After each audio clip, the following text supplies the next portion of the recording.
Hello students, welcome to the Rajendra Samrat Academy. इस video में हम क्लास 9 का जियो का चैप्टर पढ़ेंगे। चैप्टर 1 भारत भारत आकार और स्थिति। इसमें हम भारत के बारे में पढ़ेंगे कि अपने मतलब भारत का पूरी जानकारी लेंगे कि आकार कैसा है, जगह जगह मतलब उसकी स्थिति कैसी है, कहीं जैसे अलग अलग हिसाब से पहाड़ है, पठार है, तो उसको भी हम समझने की कोशिश करेंगे इसमें। ठीक है, चैप्टर में हम पूरा भारत के बारे में स्टार्टिंग से हम इसमें देखेंगे। तो स्टार्ट करते हैं चैप्टर। भारत विश्व की प्राचीनतम संस्कृति में से एक है। जो कह रहे कि विश्व की जो प्राचीनतम संस्कृति है, सबसे पुरानी जो कल्चर है, उसमें क्या है, भारत एक है उन पुरानी संस्कृतियों में से एक है। पिछले 5 दशकों में भारत ने सामाजिक आर्थिक रूप में बहुमुखी उन्नति की है। पिछले जो मतलब कि 50 सालों में भारत ने मतलब चारों दिशाओं में लगभग हर काम में तरक्की की है। एक तरह से कहें तो खेती से लेके बिजनेस, व्यापार और पढ़ाई लिखाई में भी मतलब बहुत ज़्यादा ही धीरे धीरे तरक्की कर ली है।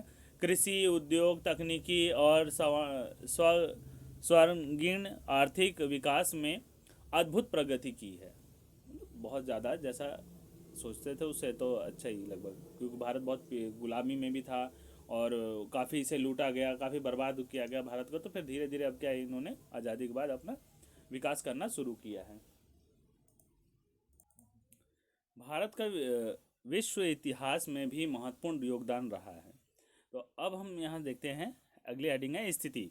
भारत की स्थिति कहाँ है, मतलब विश्व में अगर हम ग्लोब में देखेंगे तो भारत है किस जगह स्थित है, उसको हम देखते हैं। तो यहाँ पे दिया हुआ है येलो कलर में, बुक में देखोगे तो इसमें दिया गया है, ये भारत है यहाँ पे। ठीक है ना, एशिया में भारत ये रहा, येलो है। और अगर इससे देखें तो अपनी मतलब आकार के हिसाब से भी भारत क्या है, 7वें नंबर। 7 देशों में अगर देखेंगे सबसे बड़ा तो पहले नंबर पे आता है हमारा ये रसिया है, रूस। फिर उसके बाद कनाडा है। फिर उसके बाद अमेरिका है 3rd नंबर पे। और फिर 4th नंबर पे चाइना है।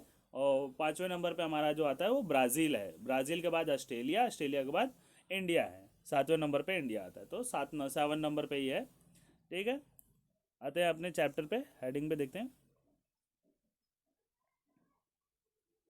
स्थिति में देखते हैं, भारत एक विशाल देश है, यह उत्तरी गोलार्ध में स्थित है। और ये जो मतलब अगर इधर देखेंगे तो ये गोलार्ध, ये सेंटर पॉइंट हो गया ना, इसका सेंटर से देखेंगे तो इधर एक, इधर जब इसमें हम अगर एक यहाँ से देखते हैं, चार पार्ट में डिवाइड कर लेते हैं एक चतुर्थांश के रूप में कोऑर्डिनेट। तो इधर वाले एशिया में जो ये इस साइड में आ रहा है, ये अपर साइड तो उत्तर हो गया। ठीक, नीचे हमारा दक्षिण, और इधर पूरब, और इधर पश्चिम हो गया। अब जो हमारा इंडिया जो है वो उत्तर और पूर्व दिशा में है। ठीक है ना, यहाँ पे देखो तो ये उत्तर और पूर्व की दिशा आती है। ठीक है, उत्तर तो यहाँ हो गया, ये पूर्व साइड में, तो ये पूर्व साइड में और उत्तर के गोलार्ध में है, उत्तरी गोलार्ध में। तो आते हैं आगे। उत्तरी गोलार्ध में स्थित है और इसका मुख्य भाग 8 डिग्री 4 मिनट उत्तर से 37 डिग्री 6 मिनट उत्तर अक्षांश तथा 68 डिग्री 7 मिनट पूर्व से 97 डिग्री 25 मिनट पूर्व देशांतर है तक है। मतलब इसको अंडरलाइन कर लेना, इसका फैलाव कहाँ तक दे रखा है, ये डिग्री। अच्छा, ये जो डिग्री दिया हुआ ना, ये ऊपर देखो, यहाँ पे डिग्री दी गई है। ठीक है, जितना जितना हम पूरब साइड में जाते हैं उतना उतना ये समय को निर्धारित करता है। जो मानक समय हमारा है, यहाँ से 0 हो गया, 1 डिग्री पे अगर हम इस पे 1 डिग्री आगे जाते हैं तो कितना मिनट, लगभग 4 मिनट का अंतर पड़ता है। इधर गए तो 4 मिनट इधर, और इधर पीछे होता जाएगा समय। जैसे कि इधर सूरज जब निकलता है पूरब से, तो जितना हम इधर पीछे जाएंगे, इधर जल्दी टाइम होगा और इधर लेट होगा। इधर नाइट होती है, इस हिस्से में हमेशा नाइट आएगी, और इधर डे, क्योंकि सूरज इधर से अगर देखें, इधर से उगना शुरू करेगा तो इधर सुबह होना शुरू करेगी, और इधर धीरे धीरे धीरे धीरे रात। तो इधर लेट होगा और इधर जल्दी, तो समय का अंतर पड़ता है। 1 डिग्री अगर इधर उधर होते हैं तो 4 मिनट का फर्क पड़ता है। जो देशांतर पूर्व है, उसके बाद ये कर्क रेखा 23 डिग्री 30 मिनट उत्तर में देश को लगभग 2 बराबर भागों में बांटती है। जो देश है ये कौन सी कर्क रेखा जो है भारत को क्या करती है, दो बराबर भागों में बांटती है। मुख्य भूभाग के दक्षिणी पूर्व में अंडमान अंडमान और निकोबार द्वीप समूह, बंगाल की खाड़ी तथा दक्षिण पश्चिम में लक्षद्वीप समूह अरब सागर में स्थित है। जो ये दो बराबर भागों में बांटती है, तो इन जगहों से होती हुई अपनी एटलस की सहायता से इन महाद्वीप समूहों का विस्तार ज्ञात करो। अब कह रहा है कि एटलस जो हमारी मानचित्र की बुक है उससे हम इसे देख सकते हैं कि मतलब कितना इसका फैलाव है। तो इस चैप्टर में ज़्यादातर हम इसके आकार और इसकी दूरी, इसका डिस्टेंस, यही सारा चीज़ हम पढ़ेंगे कि मतलब कितनी ज़मीन कितनी फैली हुई है, कितना मतलब पहाड़ कितने एरिया में है, प्लेन कितने किलोमीटर तक विस्तार है, यही सारा चीज़ इसमें देखने को मिलेगा। तो अब आते हैं हम आकार पे।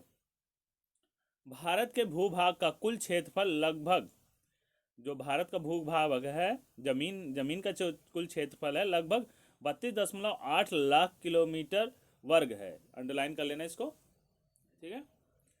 भारत का क्षेत्रफल विश्व के कुल, जो भारत का क्षेत्रफल है वो विश्व के क्षेत्रफल से लगभग भौगोलिक क्षेत्रफल का 2.4% है। जो इंडिया 7वें नंबर पे, इसका पूरा क्षेत्रफल पूरे विश्व का अगर देखा जाए तो 2.4% ही है, ठीक है।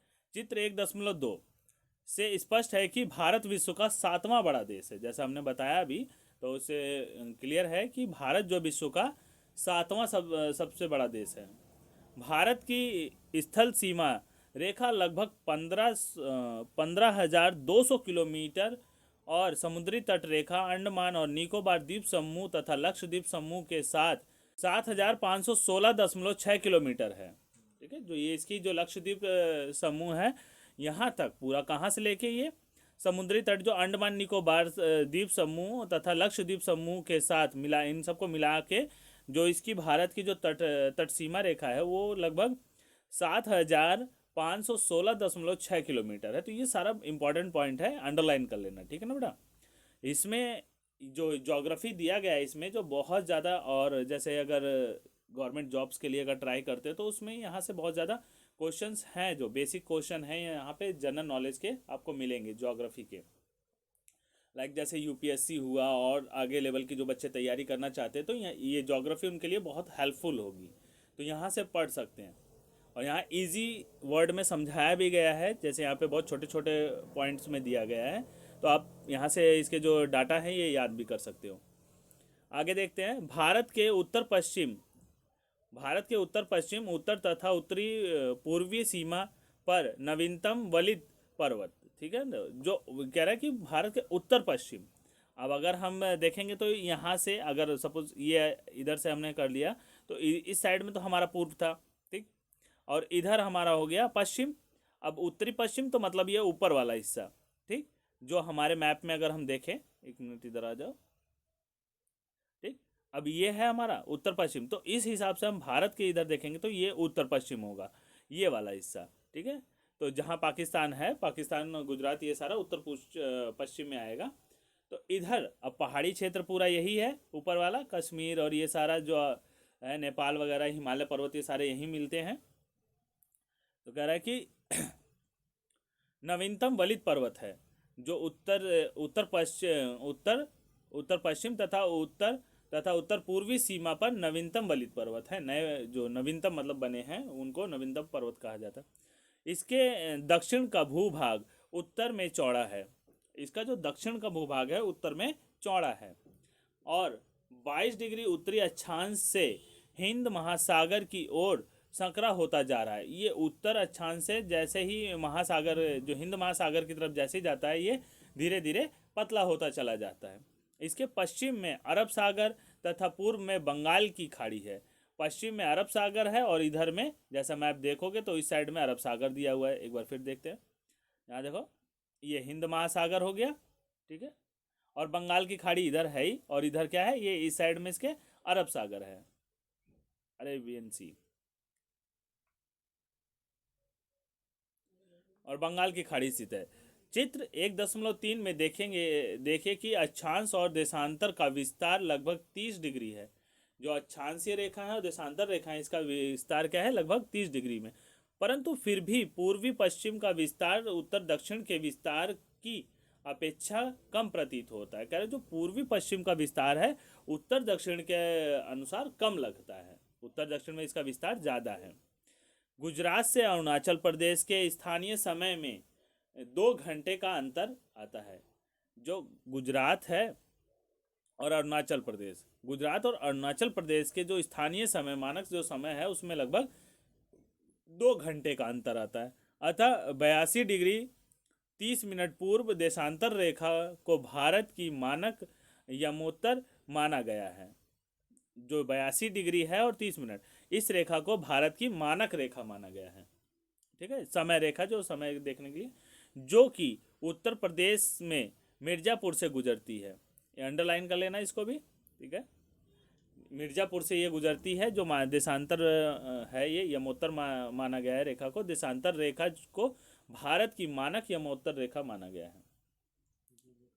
ठीक, और इसी से जो है कि जो भारत में जो समय है ना, समय निर्धारण इसी से ही होता है। ये सेंटर इसको जो मिर्ज़ापुर इलाहाबाद में है, ठीक, इलाहाबाद के करीब मिर्ज़ापुर से ये गुजरती है उत्तर प्रदेश में। अक्षांश का प्रभाव दक्षिण से उत्तर की ओर दिन और रात की अवधि पर पड़ता है। जो अक्षांश रेखा है इसका अगर विस्तार होता है तो दक्षिण से उत्तर की ओर, दक्षिण से, जैसे दक्षिण से उत्तर की ओर दिन और रात की क्या करता है, ये अवधि पर पड़ता है। यहाँ पे देखोगे, यहाँ देश के बारे में दिया गया है, ठीक है ना, कि रूस यहाँ दिया प्रति 10 लाख वर्ग किलोमीटर जमीन का मतलब बता रहा है कि कितनी लाख वर्ग किलोमीटर के हिसाब में सबकी पास जमीन है। तो यहाँ सबसे 7वें नंबर पे भारत है, सबसे पीछे है। ठीक है,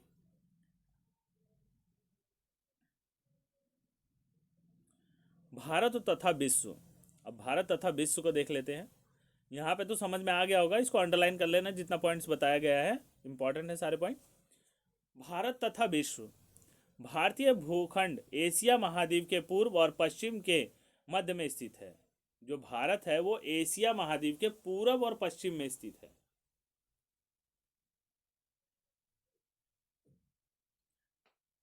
ठीक है, दोनों के सेंटर में। भारतीय भूभाग एशिया महाद्वीप का दक्षिणी विस्तार है। जो भारत का भूभाग है जो एशिया महाद्वीप का है वो दक्षिण में विस्तार है। एशिया महाद्वीप से वो नीचे है क्योंकि समुद्री एरिया में आ जाता है, और एशिया ऊपर के पूरा मिला के, तो भारत नीचे नीचे हिस्से में ही है जहाँ इसका, देखो यहाँ पे एक बार देख लो फिर से, ये रहा। ठीक है, तो इसका जो ये साउथ एरिया है वो ज़्यादातर इधर है। बाकी ये ऊपर एशिया, एशिया दिया गया ना, ये सारा एशिया है। तो ये भारत सबसे इधर ही है, थोड़ा सा इसका हिस्सा ये उत्तर में जाता है, बाकी ज़्यादा से ज़्यादा दक्षिण में विस्तार है। तो भारतीय भूभाग एशिया महाद्वीप का दक्षिण विस्तार है। हिंद महासागर जो कि पश्चिम में यूरोपीय देशों और पूर्वी एशियाई देशों को मिलाता है। जो हिंद महासागर है वो यूरोपीय देशों को और पूर्वी एशियाई देशों को आपस में मिलाता है। वहीं से मतलब शिप्स वगैरह आने जाने का रास्ता बना हुआ है। भारत को केंद्रीय स्थिति प्रदान करता है। अब आने जाने में ये क्या करता है, भारत उनका केंद्र एक तरह से हो जाता है। देखिए, दक्षिण का पठार हिंद महासागर में शीर्षवत फैला हुआ है। जो दक्षिण का पठार है वो हिंद महासागर में फैला हुआ है, और पश्चिम एशिया, अफ्रीका और यूरोप के देशों के साथ साथ पूर्वी एशिया के देशों से भी पूर्वी तट के माध्यम से निकटतम संबंध बनाए हुए हैं। अब यहाँ से सारे देशों से ये क्या करता है, इसका आवाजाही रास्ते में ये बीच में पड़ जाता है। हिंद महासागर में किसी भी देश की तटीय सीमा भारत जैसी नहीं है। तो कोई सा भी देश है जो भारत की सीमा उसमें सबसे ज़्यादा है। भारत की इसी महत्वपूर्ण स्थिति के कारण एक महासागर का नाम इसके नाम पर रखा गया है। इसीलिए इसे हिंद महासागर कहा जाता है, क्योंकि स्थिति ज़्यादातर भारत की ही उसमें पकड़ है, तो इसीलिए उसका नाम हिंद महासागर रखा गया है। यहाँ पे देखो एक लाइन दी लिखी हुई है, सन 1869 में स्वेज नहर के खुलने से भारत और यूरोप के बीच दूरी 7000 किलोमीटर कम हो गई। जो स्वेज नहर का अगर सुना होगा आपने, उसमें वो ज़्यादा घूम के जैसे अगर उधर से वो आते थे तो ज़्यादा घूम के आना पड़ता था, वो उसी के रास्ते बीच में से निकल आते हैं, तो इससे लगभग 7000 किलोमीटर की दूरी आपस में कम हो गई है।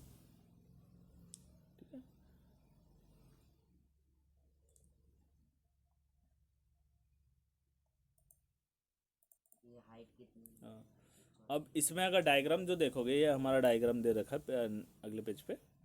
तो ये यमोत्तर रेखाएं जो दी गई है ना, देखो ये मानक रेखा ये रही बीच में, ठीक है। ये 82.5 डिग्री दिए गए, ईस्ट ईस्ट में दी गई है ना, ये 80 हो गया, और यहाँ से ठीक 82.5 डिग्री पे हो गया। अब यहाँ से जो इसकी दूरी बताता है, इस में डिस्टेंस दिया है कि मतलब इसकी दूरी कितनी है। जो गुजरात से और इधर तक अरुणाचल प्रदेश तक जाओगे तो ये 2,933 किलोमीटर का डिस्टेंस है। और कश्मीर से अगर कन्याकुमारी तक जो कहा जाता है, कश्मीर से कन्याकुमारी, तो इसकी दूरी देखो 3,214 किलोमीटर है। यहाँ पे कन्याकुमारी है और ऊपर कश्मीर, ठीक। ये पूरा इसका मतलब जो उत्तर से दक्षिण और पश्चिम से पूरब, पूरब से पश्चिम तक इतना इतना इसका विस्तार है। और यहाँ पे यहाँ इसका लगभग लगभग अगर देखा जाए तो 3,000 किलोमीटर यहाँ पे दिया हुआ है, 2,933 किलोमीटर लगभग में तो मान लिया जाएगा। और ये 3,214 किलोमीटर उत्तर से दक्षिण का इसका विस्तार है। मानक यमोत्तर रेखा ये रही, श्रीलंका के पास से होती हुई जा रही है, बंगाल की खाड़ी ये रही, लक्षद्वीप हमारा ये, अरब सागर ये रहा, और अंडमान निकोबार इधर, और ये हिंद महासागर, ठीक है ना, बंगाल की खाड़ी के बाद, ठीक। अब इसके बाद हम आते हैं नेक्स्ट पेज पे। इसमें अगर हम मैप में एक चीज़ और देखें, जो ये लाइनें हैं, ठीक है ना, तो ये वाली तो डिस्टेंस है ही है, लेकिन ऊपर की तरफ तुम्हें लगेगी कि इसकी जो दूरियां हैं ये कम होती जा रही हैं, ठीक। क्योंकि ये ऊपर की जो मानक रेखाएं हैं और पृथ्वी हमारी गोल है, ठीक। अब ये तो इमेजिनरी लाइन है। जब नॉर्थ पोल और साउथ पोल की तरफ ये बढ़ेगी तो धीरे धीरे ये क्या होती है, सिकुड़ती चली जाती है, कम होती जाएगी डिस्टेंस। तो इसकी वजह से जब अर्थ अगर ग्लोब पे देखोगे तो ये आपको थोड़ी छोटी होती चली जाएगी। जैसे जैसा उसका नॉर्थ और साउथ पोल है इकट्ठा होता जाएगा तो वो घेरा भी कम होता जाता है। बस इसकी वजह से ये वाले जो है कम लगते हैं ऊपर की तरफ जाने पे, और कम होते हैं नीचे की तरफ कम होते हैं। बाकी ये जो हैं ये तो बराबर हैं, ठीक है। यही हमने अभी ऊपर पढ़ा था, मैं समझा दिया। चलो, ये इधर इसके पड़ोसी देश भी दिए हुए हैं भारत के। तो आते हैं हम नेक्स्ट चैप्टर पे, सॉरी पेज पे। यहाँ पे ये डायग्राम दिया हुआ है, व्यापार के लिए यहाँ पे दिया हुआ है, ये देखो लाल सागर दिया हुआ है, स्वेज नहर, यहाँ पे यही स्वेज नहर है जहाँ से अब ये डायरेक्ट इधर से आ जाते। पहले नहीं तो ये पहले घूम के आया करते थे, पहले घूम के आया करते थे। अब स्वेज नहर बनने की वजह से इधर से सीधा होते हुए इंडिया आने में इन्हें बहुत ज़्यादा आसान हो गया है, जिससे 7,000 किलोमीटर की दूरी इनकी कम हो गई है। नहीं तो पूरा राउंड मार के ये इधर से आते थे, अब यहाँ से आते हैं सीधा इधर से निकल आते, नहीं तो पहले इधर से आते थे या तो इधर से होकर आते थे। देख, इंडिया आने के लिए ज़्यादातर इन्हें सुटेबल इधर से ही पड़ता था, तो इधर से राउंड मार के आते थे। अब यहाँ पे सुएज नहर से रास्ता खुल गया तो यहाँ पे आते हैं, यहाँ से सीधा चले आते हैं लगभग इंडिया। 7,000 किलोमीटर की दूरी इनकी कम हो गई है, और रिस्क भी थोड़ा कम हो गया है। भारत का विश्व के देशों के साथ संपर्क युगों पुराना है। जैसा कि पहले से ही जानते हो कि इंडिया में बहुत पहले से विदेशी आते रहते थे। पहले भारत सोने की चिड़िया था, यहाँ से व्यापार करते थे, काली मिर्च, फिर कॉटन, फिर ऐसे करके धीरे धीरे धीरे धीरे अंग्रेज आए तो फिर भारत को ही लूट के गुलाम बना दिया, ठीक। तो छोटी छोटी चीज़ें, इतनी चीज़ें भारत में पाई जाती है जिसको हर देश को, देशवासियों को इसने अपनी तरफ लुभाया, और वही लुभाने का कारण है कि गुलाम हो गया। परंतु यह संबंध समुद्री जलमार्गों की अपेक्षा भूभागों से होकर था। और पहले जो ज़्यादातर लोग थे वो ज़मीन के रास्ते से आते थे, एक दूसरे देश से क्रॉस करते हुए, दर्रों से पर्वतों से क्रॉस करके तब भारत आते थे। जैसे उत्तरी पर्वतों के दर्रों से अनेक यात्री प्राचीन काल में भारत आए थे। अब दर्रे दर्रे मतलब वो होते हैं जो सकरा रास्ता होता है, बहुत पहाड़ों के बीच में से पतला पतला रास्ता होता है। जैसे नदियाँ बहती रहती हैं, उन्हें पहाड़ों काटते काटते काटते काटते वो एक रास्ता बना ले जाती हैं, तो ये उन एक पतला सा रास्ता हो जाता है, तो उसे दर्रे कहते हैं। जबकि समुद्री मार्ग बहुत समय तक ज्ञात ही नहीं था। तो पहले सब इसी जमीन के रास्ते से आते थे और समुद्र का रास्ता किसी को सही से मालूम नहीं था कि किधर से होके जाना है। इन मार्गों से प्राचीन समय से विचारों और वस्तुओं का आदान प्रदान होता था। अब दर्रों के रास्ते से ही, पहाड़ों के रास्ते से आते थे, एक दूसरे से मतलब अपनी सभ्यता का आदान प्रदान करते थे और विचार विमर्श किया करते थे, वस्तुएं लाते ले जाते थे। इन मार्गों से प्राचीन समय से विचारों और वस्तुओं का आदान प्रदान होता रहा। भारत का पश्चिम, मध्य और पूर्वी एशिया तथा दक्षिण एशिया के पड़ोसी देशों के साथ एक अद्भुत संपर्क रहा था। जो भारत का मतलब बताया, जैसा कि बहुत ज़्यादा संपर्क था। पहले के यहाँ से, इंडिया से भी लोग आते जाते थे। आज से नहीं, आदिकाल से, मतलब बहुत समय पुराने से, प्राचीन समय से अगर सभ्यताओं का कहे तो आना जाना मतलब था। पहले जो तक्षशिला यूनिवर्सिटी थी यहाँ भारत की, उसमें बहुत विदेश से लोग आते थे। बहुत सारे, बहुत ज़्यादा कोर्स यहाँ पे पढ़ाए जाते थे, सब्जेक्ट पढ़ाए जाते थे जैसे कहेंगे। और बाद में इन्होंने उसे जला दिया अंग्रेज़ों, वो मुग़लों का जब आगमन हुआ तो उसे तोड़ फोड़ दिया, बहुत ज़्यादा तोड़ फोड़ किया गया था। तो पूर्वी एशिया और दक्षिणी एशिया के पड़ोसी देशों के साथ एक अद्भुत संपर्क रहा। इसी प्रकार उपनिषदों के विचार, रामायण तथा पंचतंत्र की कहानियाँ, भारतीय अंक तथा दशमलव प्रणाली आदि संसार के विभिन्न भागों तक पहुँचे। जैसा कि जानते हो, ये जो विचार विमर्श, जो अपने मतलब एक सोच थी, वो डेवलप हुई इधर उधर दूसरे देशों से मिल के। फिर रामायण की कहानी भी यहाँ से वहाँ, और पंचतंत्र कहानियाँ जो थी वो भी यहाँ एक देश से दूसरे देश तक फैली। भारतीय अंक एवं दशमलव प्रणाली, जो भारत में, जो जैसा कि जानते हो कि दशमलव प्रणाली है, ये भारत की ही है। भारत ने ही दशमलव का खोज की थी। ठीक है, दशमलव की खोज करने वाले कौन थे? आर्यभट्ट। ठीक। तो उन्होंने जीरो की और दशमलव की खोज की, जिसके वजह से गिनती आगे बढ़ी। गाना सुना होगा आपने, जब जीरो दिया भारत ने तो दुनिया को गिनती आई। ठीक। तो उसी हिसाब से अब यहाँ पे देखो दिया है, भारतीय अंक एवं दशमलव प्रणाली आदि संसार के विभिन्न भागों तक पहुँच सके। मसाले, मसाले के बारे में तो ये आप अच्छी तरह जानते हो कि मसाले ही ऐसी जो है फसाद की जड़ बनी है। काली मिर्च, ब्लैक पेपर, जो सबसे ज़्यादा जो अंग्रेज़ों को लुभाई वो काली मिर्च थी। काली मिर्च का व्यापार शुरू हुआ और वो इसी के धीरे धीरे चलते चलते भारत गुलाम हो गया। हाँ,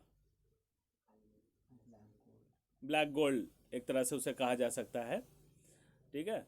मसाले, मलमल आदि कपड़े तथा व्यापार के अन्य सामान भारत के विभिन्न देशों को ले जाया जाता, भारत से जो अलग अलग देशों में ले जाए जाते थे, तो व्यापार चलता था। और इसके विपरीत यूनानी स्थापत्य कला और पश्चिमी एशिया की वास्तुकला के प्रतीक प्रतीक मीनारों तथा गुंबदों का प्रभाव हमारे देश के विभिन्न भागों में देखा गया है। मतलब जो यूनानी कला थी, वो धीरे धीरे भारत में भी उभरने लगी, जिसकी वजह से अलग अलग गुंबदें और सारी चीज़ें बनने लगी, उनमें नक्काशियाँ हुई, मूर्ति कला हुई, वास्तुकला, ये सब आना शुरू हो गई। ठीक, धीरे धीरे इसमें कला में वृद्धि हुई। आगे आते हैं हम, भारत के पड़ोसी देश। देखो ये जो चैप्टर है 9th क्लास का ना बेटा, बहुत ज़्यादा इम्पोर्टेंट है। अगर कहा जाए आगे जो एग्ज़ाम है पीसीएस या यूपीएससी का एग्ज़ाम के लिए, तो यहाँ से अच्छी खासी तैयारी हम ज्योग्राफी में कर सकते हैं। आपका 9th हो गया, 10th हो गया, 6th 7th क्लास की भी जो ज्योग्राफी है उसमें उसमें से भी हम अच्छा सा तैयारी कर सकते हैं। यहाँ पे छोटे छोटे पैराग्राफ में और छोटे छोटे वर्ड में ही सारी चीज़ ज़्यादा एक्सप्लेन ना करके एक इम्पॉर्टेंट नोट्स की तरह दे दिया गया है। तो देखते हैं यहाँ पे आगे, भारत का दक्षिणी एशिया में एक महत्वपूर्ण स्थान है। जो भारत का है वो दक्षिण एशिया में बहुत ज़्यादा महत्वपूर्ण स्थान है। तो जैसा हमने मैप में देखा था कि भारत क्या दक्षिण में ही ज़्यादातर स्थित है। भारत में 28 राज्य और 9 केंद्र शासित प्रदेश हैं। ठीक है, पहले 29 थे, बाद में इन्हें जो हमारा जो कश्मीर है उसको अलग कर दिया गया, तो वो केंद्र शासित यूनाइटेड टेरिटोरीज में आ गया। तो जिसकी वजह से केंद्र शासित प्रदेश 7 से 9 हो गए और भारत के जो राज्य है वो 28 हो गए।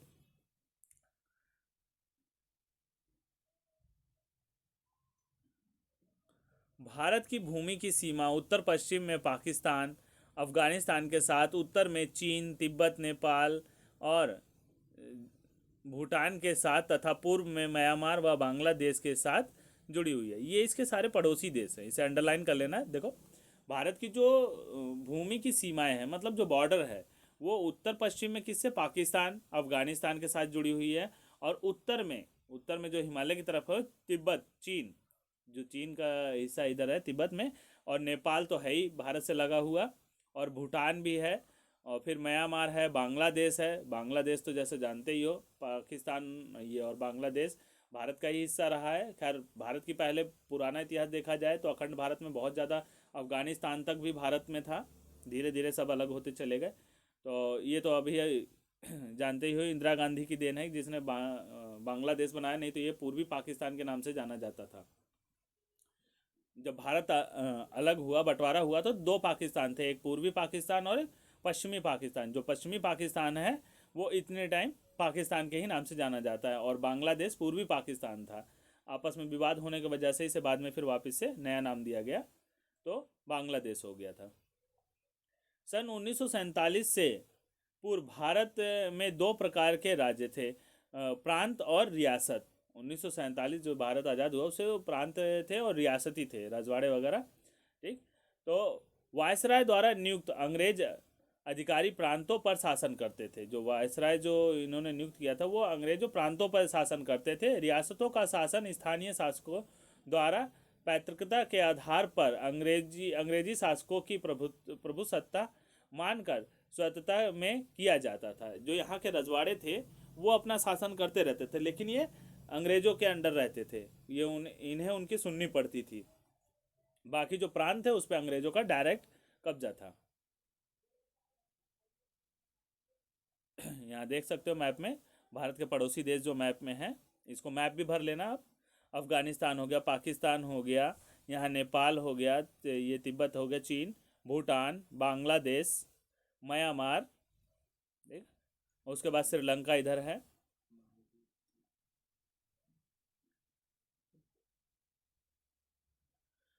दक्षिण दक्षिण में समुद्र पार हमारे पड़ोसी दो द्वीप समूह राष्ट्र श्रीलंका और मालदीव हैं। ठीक है।